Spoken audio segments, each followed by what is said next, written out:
Satisfying. It says we're live.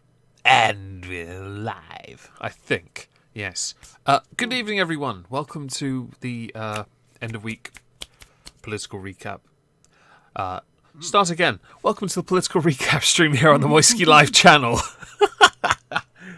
Joining me for this, returning after his hiatus, soul searching, no doubt, in a sweat lodge, is Trups LP. Say hello, Trups LP. Hello, Trups LP. How is Trups LP?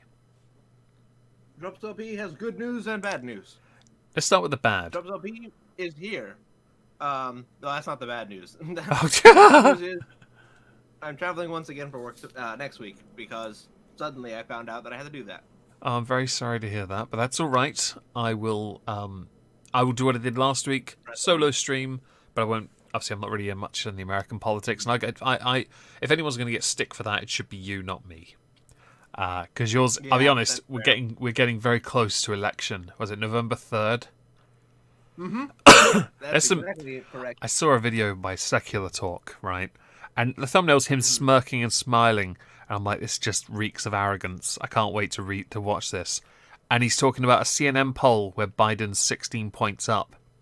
And I sat here and thought, a CNN poll where Biden's that far ahead, who would have believed it? That's like a Fox poll that puts Trump the other way. Incredible. CNN thinks the Democrat is winning. It's like Cenk Uygur. Yeah. It's like Cenk Uygur. I'm calling it now. Biden's going to win. Okay, and then he said he always thought Trump. He said he knew Trump would win.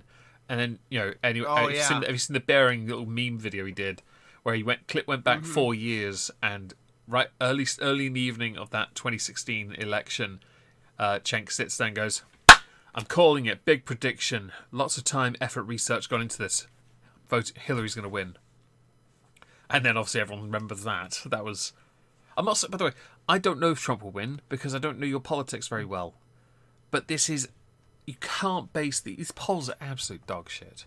They're tragic. Well, the thing is, it's really hard to base our current. It's really hard to guess our current politics. It really depends on, and this is gonna sound really, really, really rude, but this is what I do here. This is gonna boil down to a smart people versus a stupid people election. Secular Talk mentioned this as well. He said the only people voting for Trump are men that haven't gone to college. I was like, they did this during Brexit. They did it in 2016. Well, that's not what I mean. When I say smart people versus stupid people, I do not mean educated versus uneducated. Ah. I mean people who actually... Well, actually, I'm more referring to the colloquial word educated versus uneducated. Oh, hang on. That... Balance audio, my mistake. Sorry, I streamed some Assassin's Creed. I didn't balance it. Speak. Hello! Perfect. Right, my apologies, chat. That was my fault. So what I mean by it's going to boil down to a smart people versus a stupid people election is not basically whether or not you have a degree or not. It's whether or not you seek out the information. Yeah. So, Kamala Harris during... let's just say with leftist media, they try to portray information. Let's use last week's, flavor of the week comment. Trump does not condemn white supremacy. Okay? The uneducated or stupid people will go, that is correct. He did not do that. The smart, educated people will be like, he's done that since before he was elected. In fact, Chris Wallace actually asked him the same question in 2016. Didn't Biden give a eulogy at a man who was KKK, once... If anyone doesn't have a leg to stand on right now, I'm not saying it's not Trump, but I'm definitely saying it's definitely not Biden. So, that's the difference. It's the people who are more than happy to sit and listen to what they're told. And Fox does it too. Fox News today just told one of Trump's campaign advisors that he is no longer welcome on the network after he basically called Kamala Harris a condescending, lying bitch. Based on her facial expressions during that debate, condescension and based on her face, general demeanor, facial expressions, and responses. But I don't. And I was like, "You are entitled to your opinion, sir." Yeah, you should be allowed to say what you want. Disconnect. I don't think it was a Grand Wizard because Grand Wizards are like the top. I think it was a Grand Dragon. It's like a lieutenant. Sorry, I don't know your ranks. They have some of the most unique names. Yeah, you guys do. I have them. Okay, so we'll get to the debate later, by the way, because that's kind of the focal point. So when in Secular Talk did his video, he crapped on the those who don't go to college, and I'm sat here thinking, so you're essentially just you're basing your position on a CNN poll, which is basically if it's the other side, it's the Fox equivalent, and you're then doing an elitist argument to shit on people because they're not as educated. Because apparently the more educated you are, the more left-wing you are. That's not true. Or the more indoctrinated you are.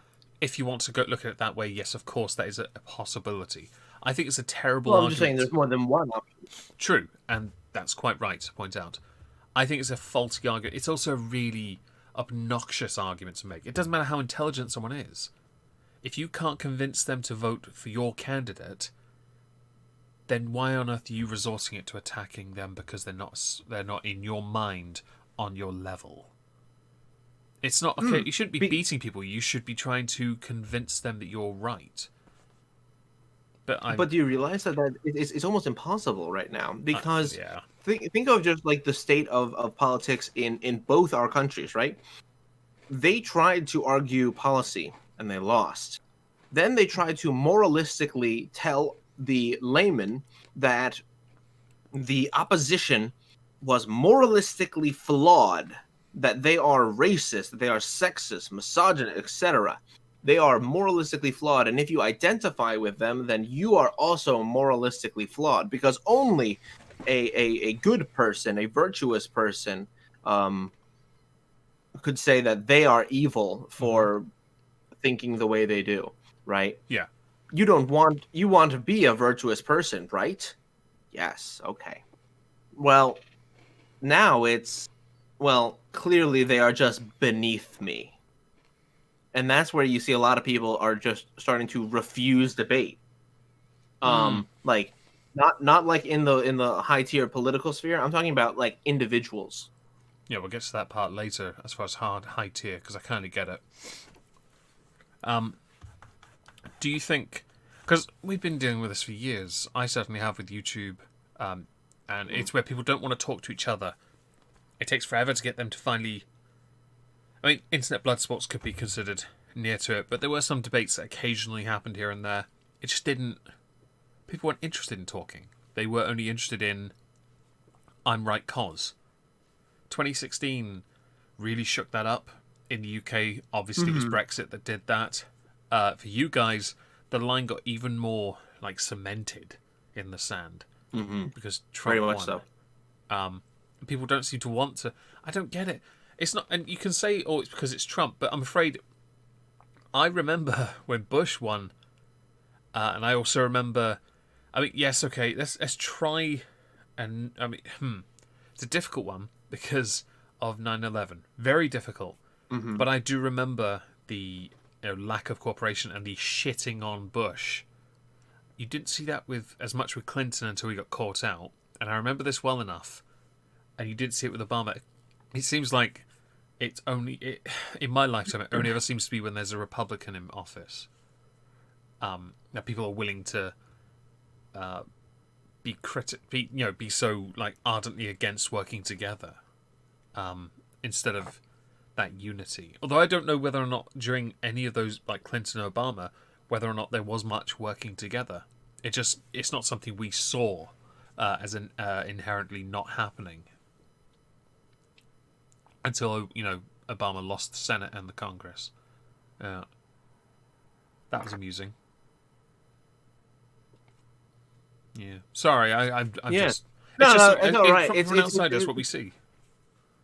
Well, it's very strange to be a part of it as well. And honestly, the more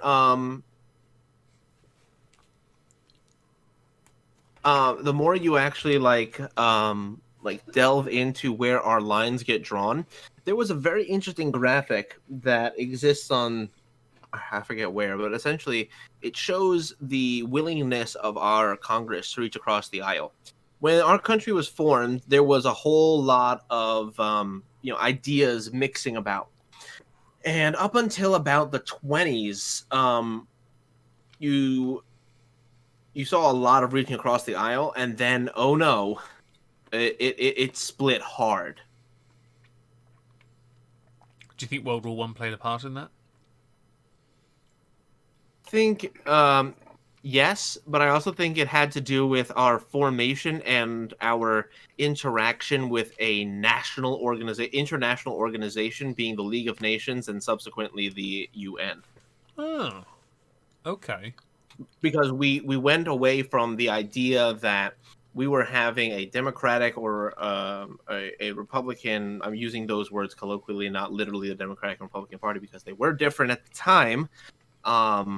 Left and right opinions were mostly about how we deal with our own country.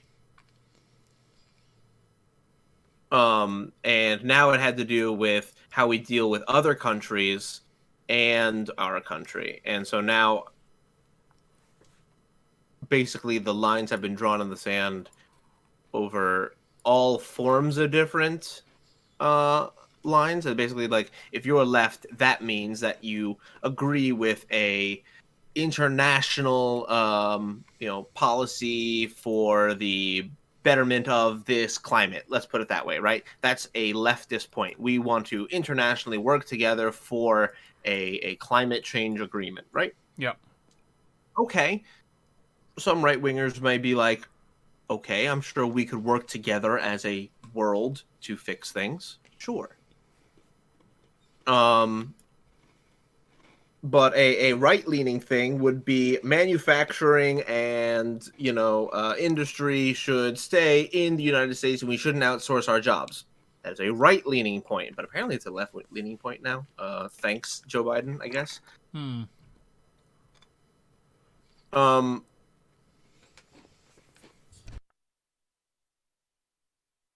And these are now drawn in the sand, right? If you like the other side,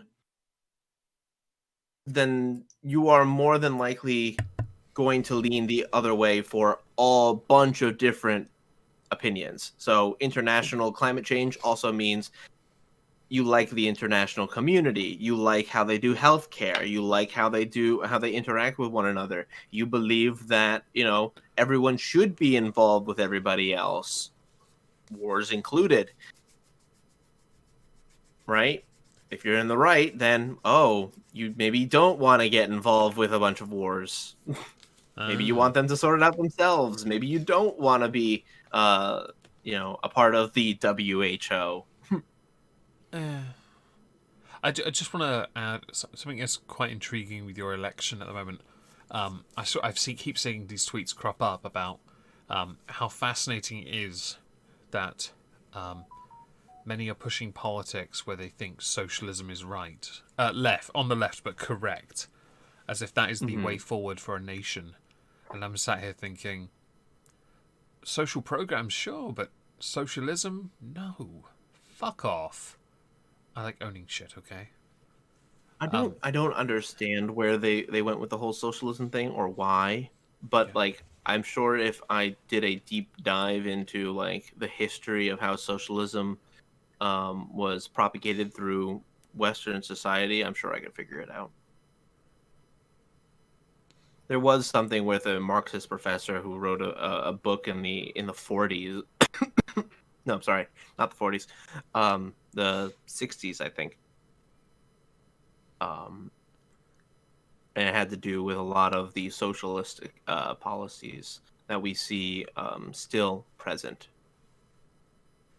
If I remember correctly. It's been a while since I've looked it up, so I may be misremembering. Either way, I don't like it. Would you like some interesting news that's complete sideways from the politics? Sure.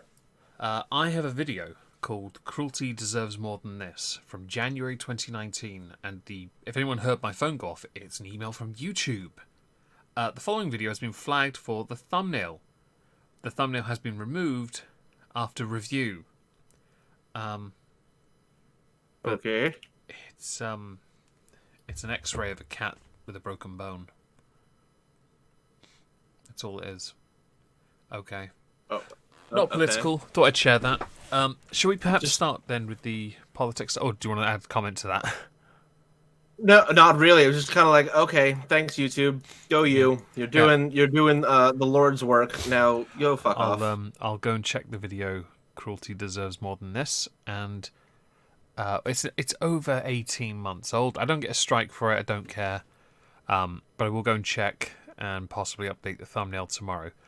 So on the screen, you all see the 45th, I believe, President of the United States. Is that correct? That's correct. Excuse me.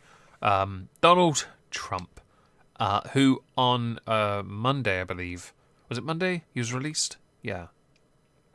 Yes. Was released from Walter Reed National Military Medical Center. Got it. And returned to the White House, where he took the mask off. He gave a statement. He was very positive in the sense that, you he made one really funny thing about his DNA, and that was quite funny to me. But he gave off he exuded confidence. He believed that if he can beat it, you can too, and you should fight it. And yeah, that's how I saw it. And yet the response was absolutely fan-fucking-tastic. You had literally every politician and wives of former politicians, Michelle Obama, I was watching, essentially saying that because he was being confident about it, he was by definition downplaying the severity of it. Your thoughts, Trups? Let's see.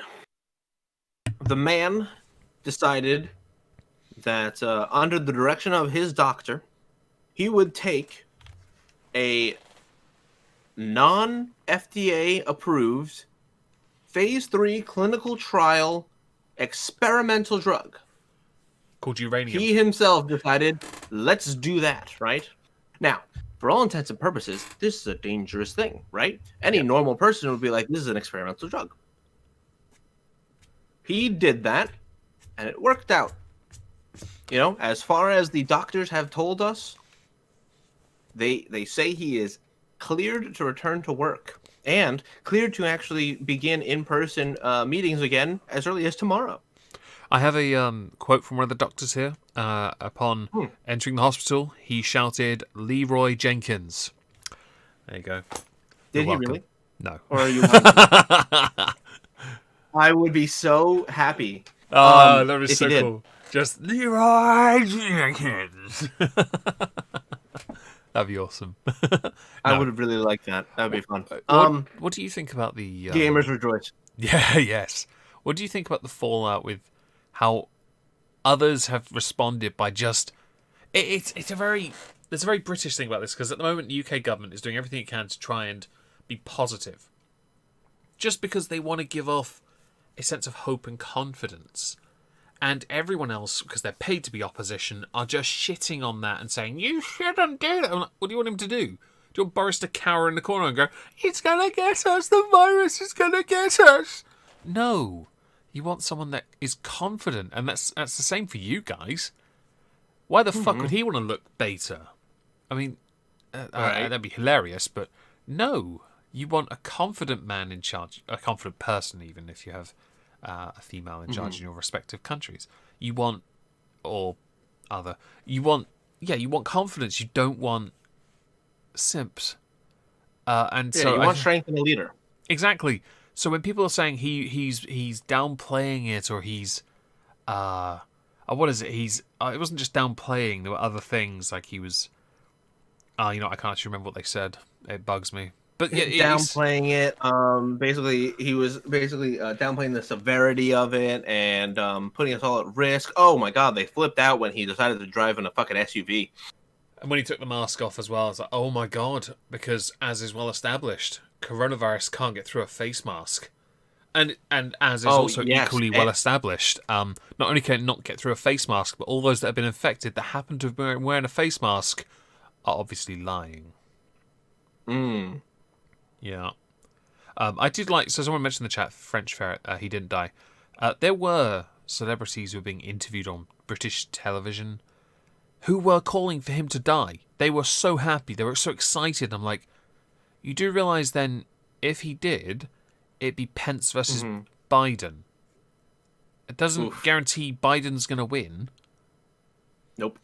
In fact, I think a lot of Republicans would actually prefer a Pence presidency when you think of establishment players. Yeah, he would be an absolute cinch. I think a lot of people would be like, thank God we have a calm, cool, collected president. Get to that later. Instead of fucking Donald Trump, who he's just he's reactionary. It's fantastic. Yeah, exactly. I think you would actually end up losing more like middle moderates if Pence were the front runner. I tend to agree. I don't think the problem is I think Biden would win in that case, but I don't think you should be even like you have Bernie Sanders saying no. I wish him well. I may not agree with him, but fuck, I don't want him to die. Right. I know Pelosi was talking about the 25th Amendment thing. That is, I don't think it's going to work from what I've heard, but it'd be amusing to see that health-related stuff brought up. That'll be interesting. Yeah. Well, I had, I was listening to the radio earlier today, and they were talking about the 25th Amendment in order to use it against Biden to get Kamala in power. That wouldn't take much then, would it? Considering how that would not take much. His health is. I mean, people have been saying you've got a choice of two. You either have a smarmy, arrogant cunt, or a smarmy, arrogant cunt. And the reason people are saying this is because they've ignored the fact that there's a dementia-riddled man who's running as well. So essentially, you have Trump and Harris. Not the bad thing, but because this campaign, unlike all previous campaigns, is utterly dead, it's just, I can't tell who's going to win this one. Because there's no campaigning, really, is there? It's so difficult. Well, if you really would think about it, like, think about, like, the issues that were plaguing our nation in previous elections. We'll go to, obviously, 2004, which was... After 9/11, it was Bush's re-election. Oh, it was Bush against the guy who did that really stupid salute and lost because of that. What was his name? Kerry? No, it's no, it wasn't John Kerry. Presidential. I can't remember. 2004 presidential election was George Bush versus John Kerry. Yeah, sorry, you were right. Yeah, you were right. I remember that because the people that went in the UK, we knew he lost the moment he gave a speech and did some. It was some cringy speech, and did some stupid salutes. And we're like, "That's the best you guys can put forward. That's the best that you could put forward." When it was Obama, yeah, we all knew he was going to win. Even my housemates, we all sat there. We're like, why is McCain even... McCain's only shot is the fact he's got a female on the ticket here. And I'll be honest, he's not going to win. Well, Obama ran against Romney, who had, and I quote, the... Right, and McCain. McCain in the first term with Palin, and we sat there and we're like, it doesn't matter Palin's there, he's winning. Cause, and everyone in my house said the same thing. And they were all like, hugely left-wing. Even they agreed. The only reason Obama was going to win. Go on. Oh, well, I mean, finish your thought. Well, they all believed Obama wasn't going to win. Was going to win because of his skin color. They didn't think it's because of his experience, because he had so little. At least in the grand stage, I think he was a senator for 3 years. State senator. He was, but he served for 3 years, I think, at the top tier, I believe. And only But voted. And his only vote was go on. What I was gonna say was very interesting to see. By the way, the differences in opinion based on the woman presidential candidate Kamala Harris and Sarah Palin from back then. Palin was hilarious. Just saying. I know. Plus the heavy Midwestern accent was just too good, dude. Oh, Joe, there you go again. Oh, you're doing a crazy thing. Oh, because there was some debate where Palin was arguing with Joe Biden, and it was very interesting. You know, I haven't seen that, but it was the vice presidential debate in 2008. Yeah, I never saw that because obviously we don't care about vice presidents. We are only interested in the main show. No, we don't. But no, it's very interesting because now you're seeing them come up and be like, oh yes, she is breaking down barriers of the patriarchy. But meanwhile, back then it was she's crazy. The funny, wow, that does go back to what I said earlier. The whole, if you're a Republican, doesn't matter what, doesn't matter your skin color, your gender, you are dog shit, and must be treated as such. But if you're Democrat, apparently you're empowering and a trailblazer, forgetting what the definition of a trailblazer is. If you go down that path, actually Palin was. It's just a shame she lost. In that context, I mean, she was a little, oh, she's batshit eccentric. We'll call her that. We'll call her that, right? She could see Russia. Remember? Well, I mean, she lived in Alaska. She could see Russia, though. She can keep an eye on the commies. But all things considered, like, yeah, she was a bit eccentric, kind of crazy. Yeah. But that kind of terminology, at least as far as the left is concerned, well, that's sexist, misogynistic language that is used to keep women down. Right? I mean, I've lived in the same world that everyone else has in the last, 2 years. That's gaslighting language. How dare you tell a woman that she's crazy? Right? Oh, thank you, Mel Klump, for the $10 donation. That's very generous of you. Thank you. That kind of behavior is exactly the kind of hypocrisy that Republicans will always say towards Democrats. It's like, you're all liars. You are. There's nothing you can say that will change my mind. You're a liar. And of course, that continues to be true every time a Democrat speaks. The words coming out of Trump's mouth are not reflective of my views. Just going to say that because I'm not American. It doesn't really apply here. I mean, just if you're gonna say something about somebody, make sure that you're consistent. I mean, like Harris something when shitting on Biden, but when he picked her, she's like, "Hey, baby, how you doing?" Yeah, exactly. But of course, she's a prosecutor. She lied for a living, dude. Yeah, as actually, oddly enough, that will come up later. I promise everyone. Oh boy. Do you want to touch on PMQs for a bit? I'll go through some British things because there are a few things I can go through. So by the end of next week, a deal has to be agreed upon, or the United Kingdom will initiate no deal. Simple as that. The Bloc, though, are this desperate. They're so desperate that they want to get the fishing sorted because they want access to our waters. That's it. They're willing to now start giving us things. I should now say, for the sake of it, it's not going to work because we don't want your shit. We want our water because we now know how much it's worth and it's pissing you off. All the years you, the EU, have made it so fucking difficult for us to get anywhere.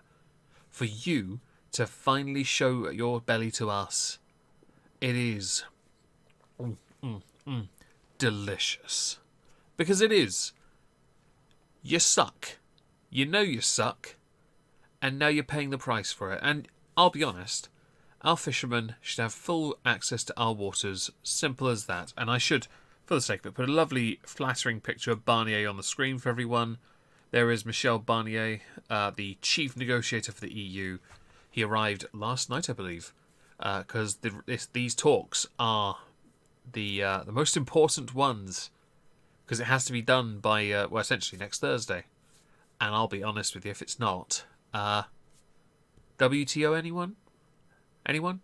Yeah. I think everyone agrees here. WTO is fine. The US have already said a deal will be agreed upon. That's going to happen. So, quite frankly, if we don't get a deal with you guys, who gives a fuck? We'll deal with the US instead. If we lose a bunch of deals with the EU, I'm pretty sure we'll make them all back from the US. So, who's the loser there?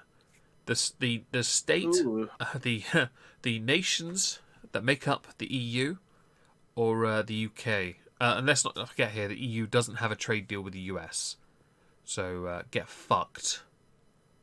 Because the EU tried to play global, and you tried to play global against one of the most powerful nations, who happens to be close friends with one of your former members.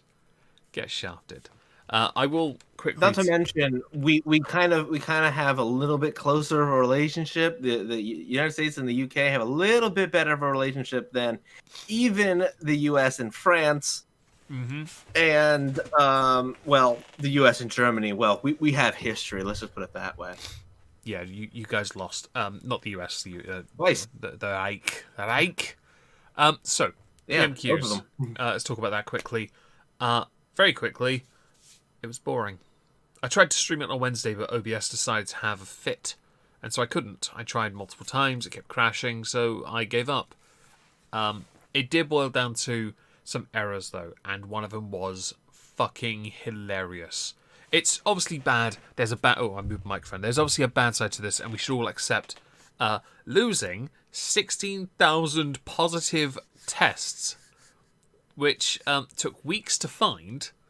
and then tell the people who, by the time they would have found out, would have then expired the quarantine, meaning more people have more than likely been infected, is really funny when you find out the government used Excel, and Excel had a fit as well, and lost 16,000 Excel is not people. a database. Yeah, well, it lost 16,000 people. It took 800 people to find them. So Keir Starmer hammered him for this.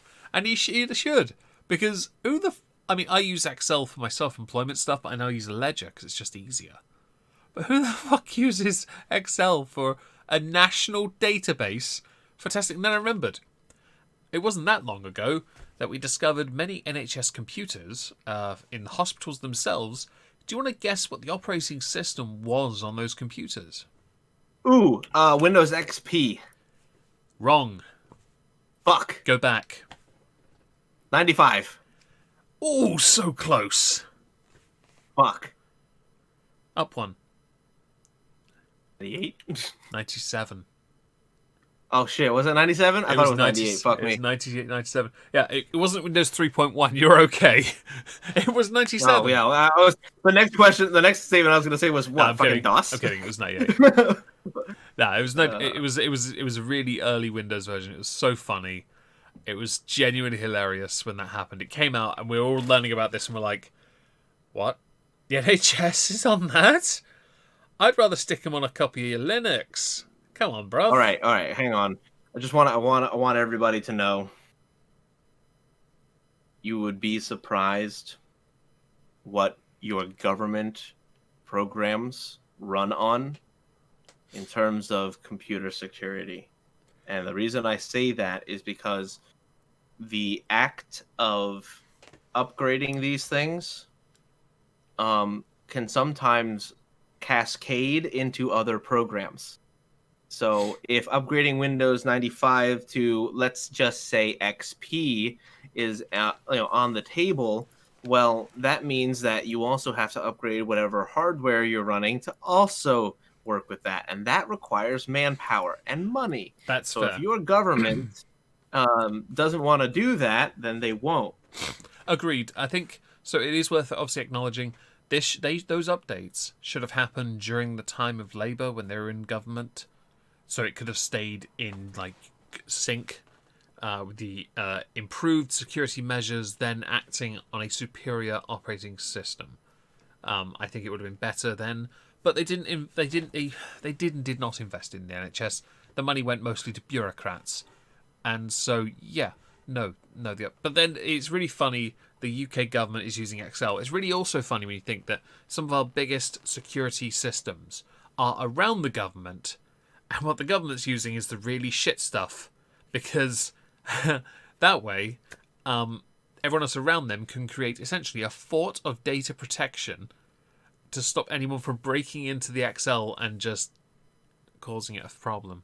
And Disconnell's right, it can be done on a tablet. I think actually I could do better on my phone at this point. Oh yes, absolutely. Your phone has a better operating system objectively. Oh yeah, absolutely. But what I mean is the Excel, the database, I'd be better on my phone than I just. Come on. Well, okay, I will say it again. As a professional computer scientist, Excel is not a fucking database.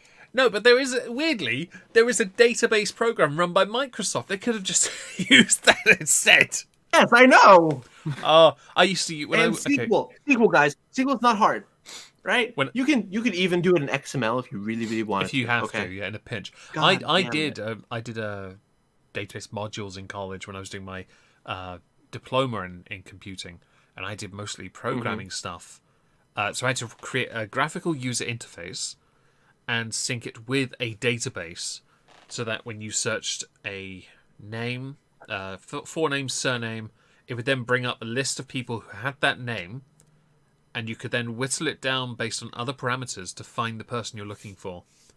And it was linked to a very basic Microsoft database. And I had to just create 100 fake profiles to make sure it worked. It wasn't that difficult. And I mean, understand you've obviously explained it very well, and I love the 5.25 floppy disk comment. Love it. Yes. I have some floppy disks. I'm not even joking. I have a USB floppy disk drive as well, because seriously, I like floppy disks. And I'm making sure it correctly. Yes. Those are, at times, necessary. Agreed. I won't tell you specifics, but there are, to this day, fucking aircraft in both of our countries that require a floppy disk. I'm okay with this. But anyway, PMQs, that was a big talking point, the lost files. Wanting the government to say sorry. Ian Blackford being in Scotland because of what happened with Margaret Ferrier, the SNP fucker who, while testing positive, didn't tell anyone until after she gave a speech and been in Parliament, and yeah, she's a fucking idiot. So he's up in Scotland, I assume self-isolating. So the paper pervert was boring. It wasn't very exciting at all, actually. But, so the other major thing that's happened is there are new COVID rules for the north of England because of the huge rise in infection. So for this, we'll need this image. This is an area of the north. This includes some friends of mine who are up there, and I'm really sorry to anyone that's in the north of England. This is the northeast, by the way. Anyone in the north. Does the north have a watcher on the wall? I wish it did, but Hadrian's Wall isn't there so much anymore. Give that time. The north of England essentially is going to... We introduced a red, amber, and green light system. 3-stage system. My area is green. The south seems to be all right, although we're near London. That's going red. So I'm just making the most of this until we're in lockdown again. At least I'll have some money to fall back on this time. It's really interesting, but sad that the measures aren't working in the north. The lockdown, it's not working this time. And you know why it's not working, but the government is adamant to hammer the hospitality sector for it, even though it's not the hospitality sector. It's the education. Something is going wrong in the schools that's causing the issue, and that's the issue it needs addressing. And so, where you see all this red, they're in a very dangerous stage of lockdown. And I'm not going to get into the argument of whether coronavirus is real, whether or not this is government controlling the sheeple. I'm not doing that. I'm just stating what is happening as a consequence of the claimed I'm going to say that as well. The increase in infections that have been announced. Whether that is government control or not, I will not be putting a tinfoil hat on for, so don't try me. The problem here is the government has now had to introduce additional furlough schemes, which means more money, billions being borrowed to help people by paying 2/3 of their wages, which is down from what it originally was. So if you're in a red zone, that's what happens. If you're self-employed, again, you only get 20% of what you would have ordinarily got, which I can tell you, for me, based on my 3 previous tax returns, and not the current one, which annoys me considerably, is about £300. That doesn't go very far, but it does help at least. I will concede. It is something you have to pay tax on. Nothing wrong with that.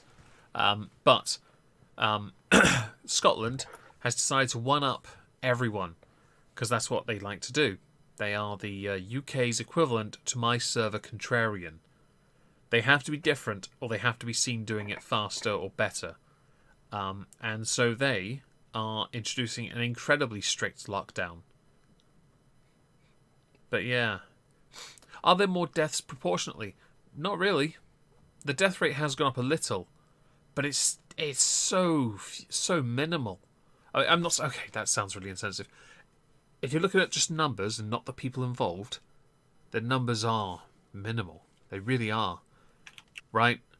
But if you think about it from a people perspective, obviously any death is absolutely unacceptable. It's just not. Excuse me.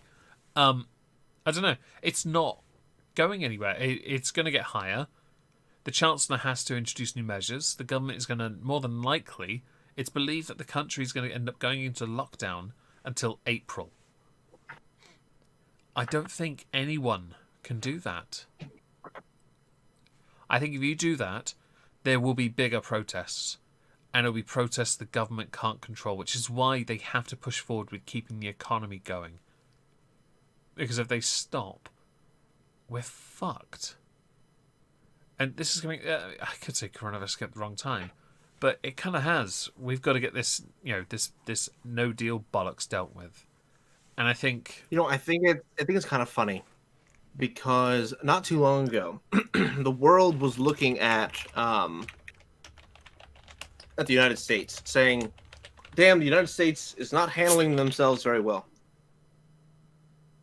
Yeah. Meanwhile, while we do have an extreme amount of deaths, by all figures, this is what was expected after Donald Trump's original precautions were put in place.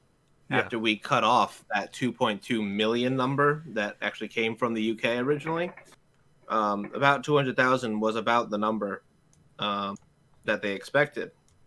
Now, I'm not saying that these are anything but estimates at the time,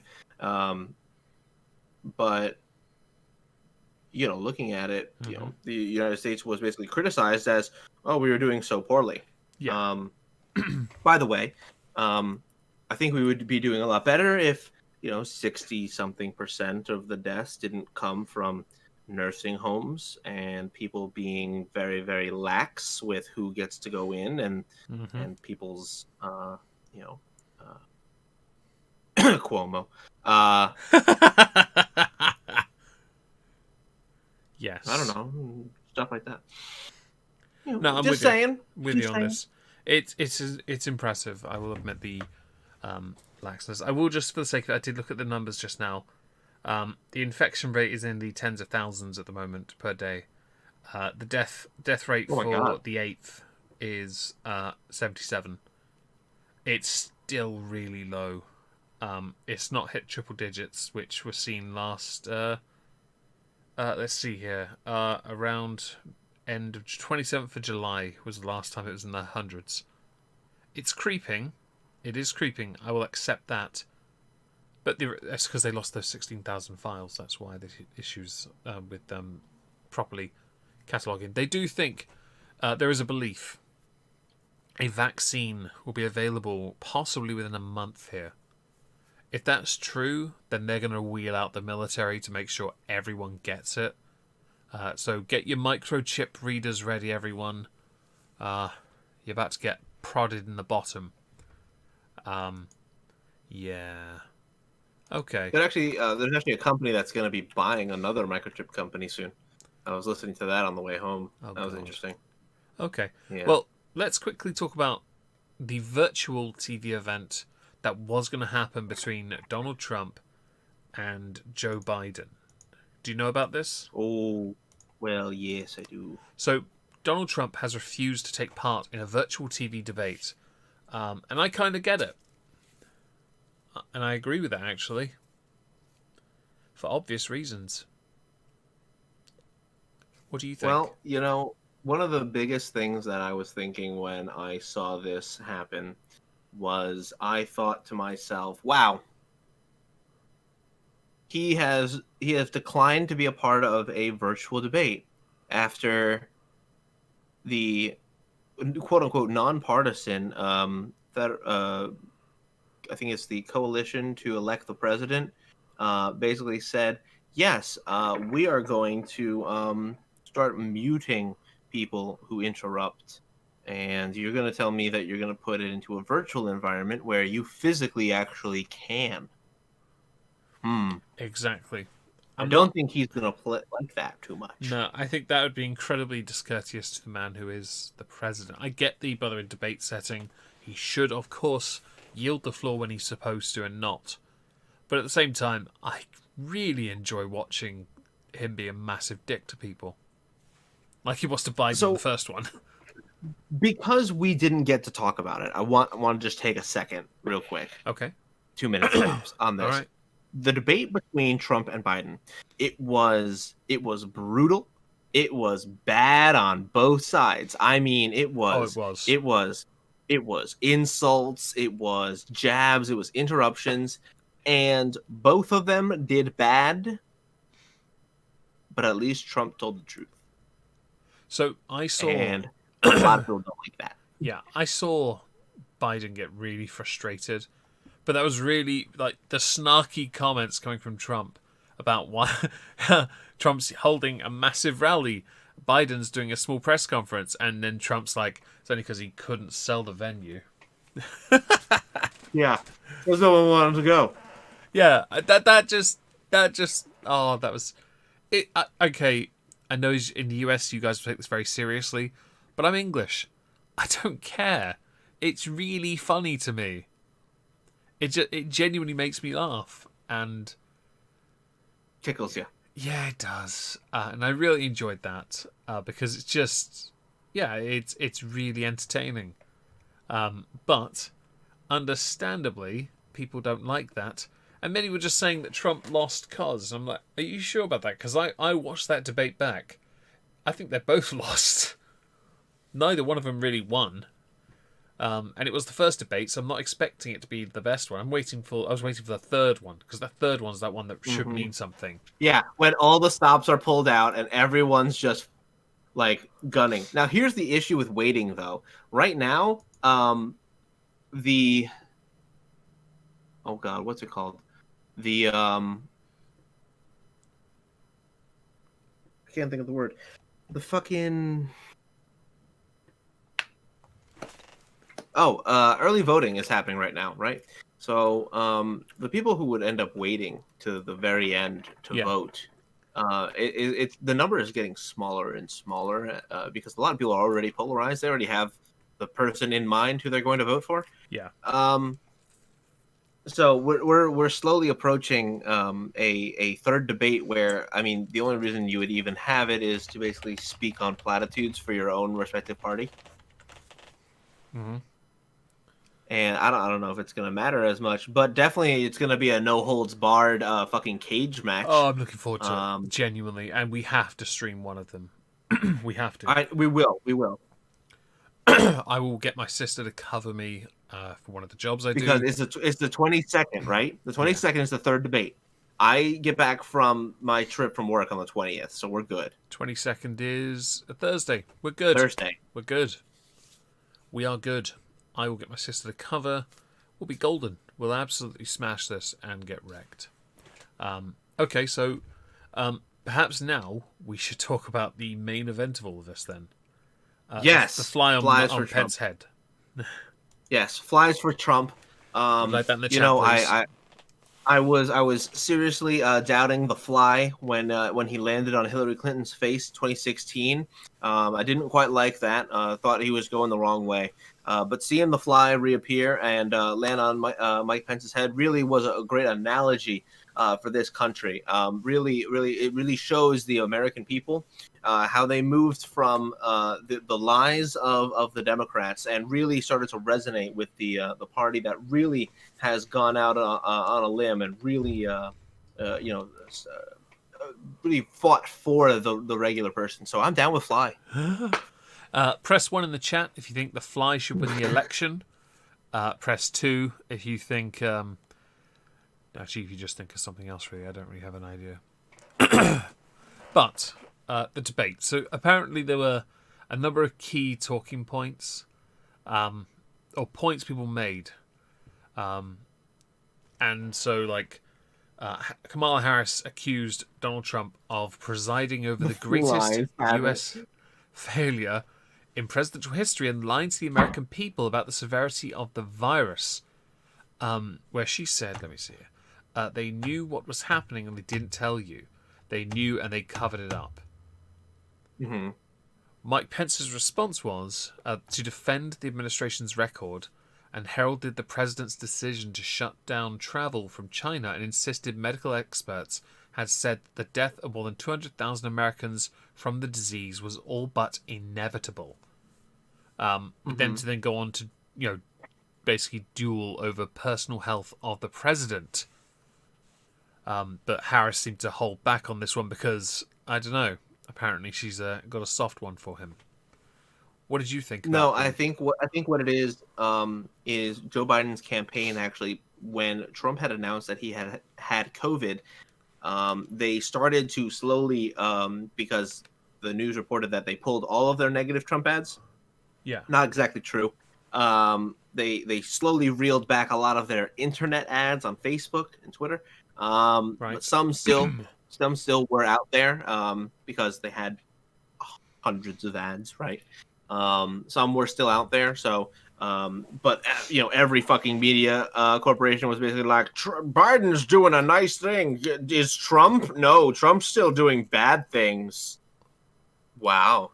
That's basically what happened there. And honestly, I think that's why Kamala was reluctant to go after Trump for his COVID diagnosis, because it seems that the campaign is trying not to sound like an asshole. That makes sense, and I can respect that. In that context, you don't want to. Yeah, no, that was good optics in that respect. Okay, so the next key point was the fact that both, as calm as one was and how condescending the other was, both of them were remarkably good at dodging questions. Mm-hmm. About, for example, whether or not they would have to assume the presidency if Donald Trump or Biden were to die in office. But I kind of get why you don't want to say that, because the answer is yes, but you don't ever say it. And that's mostly because of people talking about the age of Trump being 74 and Biden being 77. There was a question about the Rose Garden ceremony for Amy Coney Barrett, where several attendees then tested positive for COVID-19. He kind of answered but didn't when he pointed out that experts had followed the event guidelines. But he didn't address that there was an indoor gathering as well. There's not much else to say. Yeah, I mean, there's not much else to say. It's like, what happened? I mean, they wanted to talk about the indoor gathering part, which is the issue, I think. But he just, he calmly deflected this. I watched this back. He genuinely was really calm throughout. So, Kamala Harris refused to say whether a Biden-Harris administration would try to increase the number of justices on the Supreme Court to offset its conservative tilt. A question that Biden also avoided. And continues to this day. Yeah. The next part was that there were fewer interruptions, but I kind of got this one. I didn't expect it to be as calm as it was. Because Pence just, I don't know, he came across incredibly. I mean, you may not like him, but if you watch it back, he was just, it was a stone. That was it. It was just, I don't know what to say to that. They were, and obviously they're the plexiglass. They were sat down. They're not. I mean, Kamala Harris is a character, yes. Mike Pence is not. He's just. He's a perfect duo, Trump. He is the politician, and yes. a very, very calm one at that, I might add. He didn't kill the fly. We will have no fly murderers. That's why Obama's not here. Okay. Yeah, go on. Was there something you were going to say? Well, I'm saying that Pence is a wonderful duo to Trump, because where Trump fails to basically keep the American people from, obviously they see Trump, and a lot of people do resonate with the bombastic and like in your face kind of thing. Mm-hmm. Equally so, many do not. Mm-hmm. And to kind of write them off would be a misstep by the Republican Party. Mike Pence is a career politician, one who actually embodies many of the Republican establishment's values, at least originally. And for all intents and purposes, he is a very calm, very poised, a moral man, a man with personal ethics, that if you don't like Trump, at least you have Pence, who can say, yes, I understand.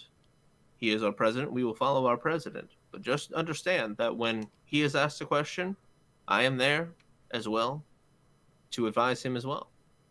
So you don't need to worry about too much going off the rails. I'm still here. So, which is a comforting thought to many. I would say, did he ever change his address or change his view? Not change his address. Did he ever change his view on electroshock therapy?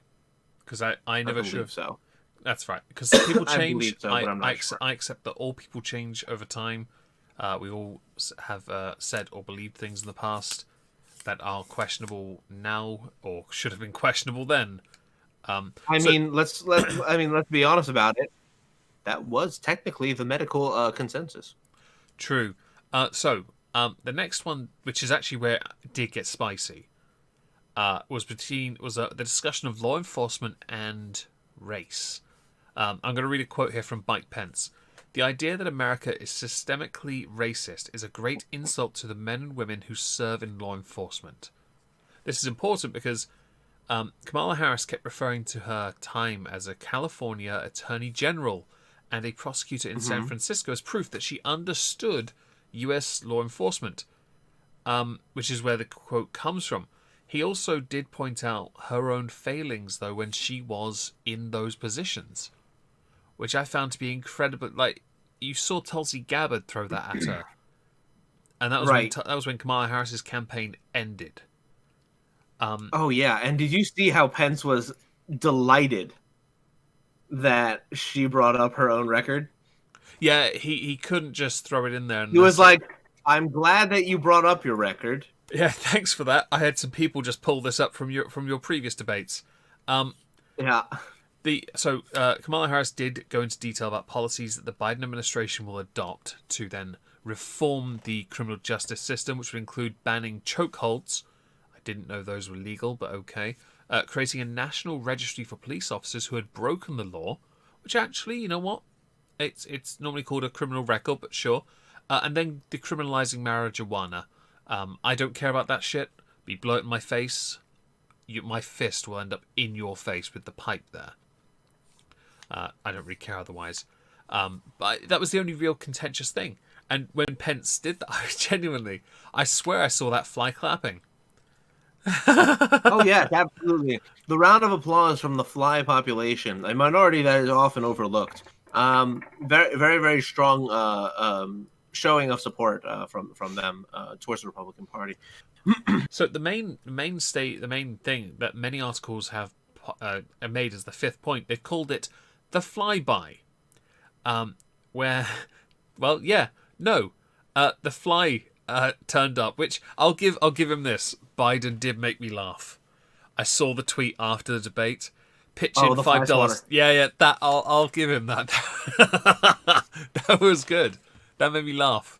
Yeah, that's all right. Can you imagine if Trump had done that with the fly on Hillary's face, though? Oh, yeah, my God, they would have been like, he's talking about beating women. Yeah, well, he's already said he grabbed him by the pussy, but all right. Two bits. Actually, no, they were obsessing over that, weren't they? It was very funny. He follows that up with, they let you. Yeah, yeah. But yeah, I mean, you tell me, Vince McMahon, right? The tagline truth. He wants to get jiggy with you. Yeah. Why? He's money. The tagline "Truth over flies" did crack me up. Even Rand Paul joked that it was a bug planted by the deep state to spy on the Trump administration, and that it was a moment of levity. Be honest, it was a laugh. I'll be honest, considering how dull it was. Not much really happened beyond that. And yes, you can tell how white Pence is because the freaking fly is the only thing really colourful on him. I'll give him. Okay, he's got a bit of a tan, but not like Trump. It just cracked me up, and I'm really in So sort of support for something that was brought up about the debate though was that Kamala kept fucking smiling and laughing. Yeah, the face. Okay, so that was mentioned in a few articles. Her continual. It just looked incredibly condescending. I can't tell if she was just doing it to give off the impression of polite. Because it didn't work for me. What it did for me was make her look incredibly arrogant. And which is why people noticed that Pence he's a politician, mate. That's all you got. It just, I don't know. She looked downright sinister. Because some of these conversations that you're having, that you're laughing and smiling at, are death. Gosh, she only been a senator for 3 years. Why does that? Well, I mean, that was what Hillary did, and she looked like a cackling banshee back then. Hillary. Maybe they consider it like Kamala is getting a lot of that feel again.